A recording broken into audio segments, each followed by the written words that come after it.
If you've ever sat there staring at a blank screen, trying to get inspired, willing yourself to feel creative, you already know the truth. The more you try to force inspiration, the further it runs from you. Inspiration doesn't respond to pressure. It responds to permission.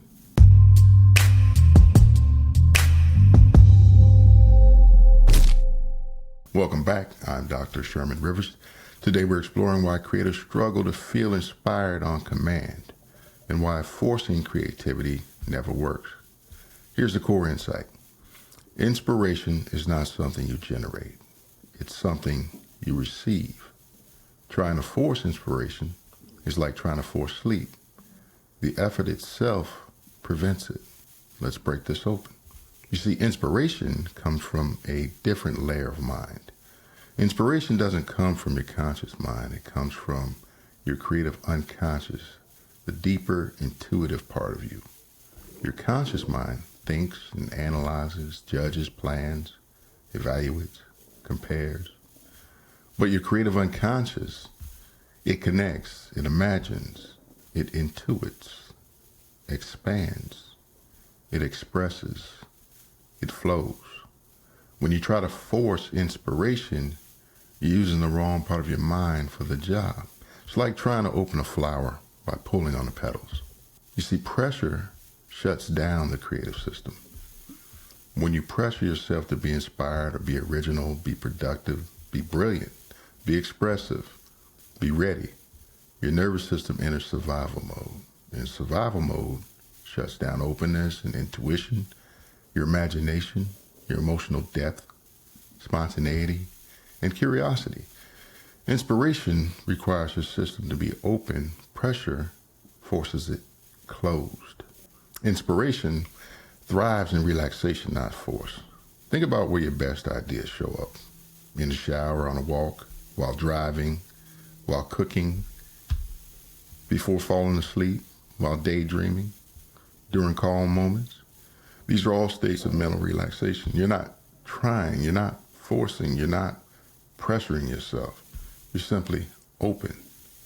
Creativity enters through open doors. Hey, quick break, quick message. If you are stuck forcing output or constantly trying to control your creative process, this is for you. Creator Metaphysics is a free weekly newsletter exploring why creators struggle and how clarity replaces force.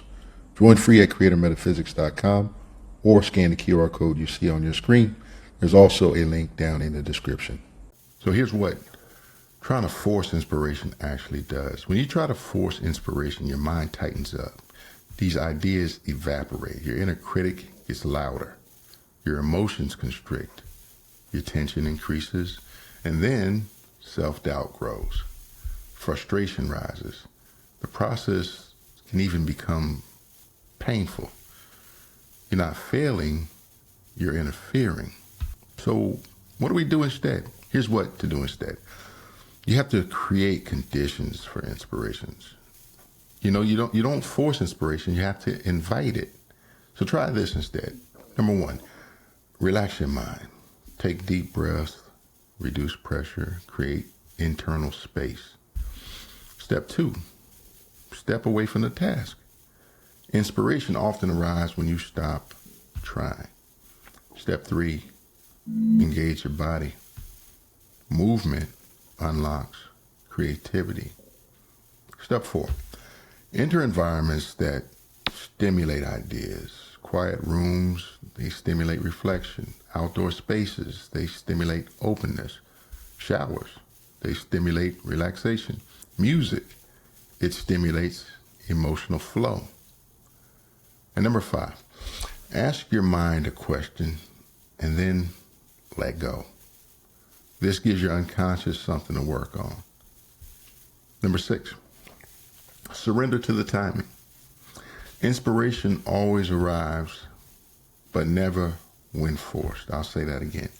Inspiration always arrives, but never when forced.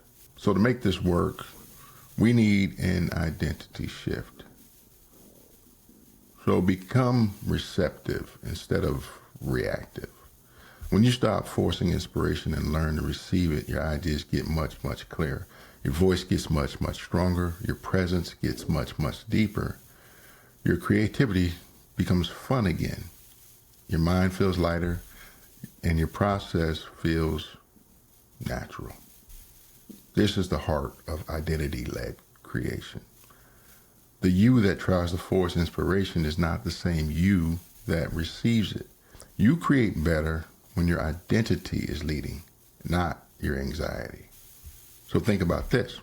You can't force inspiration any more than you can force intuition or emotion, but you can create the inner conditions that allow inspiration to arise naturally.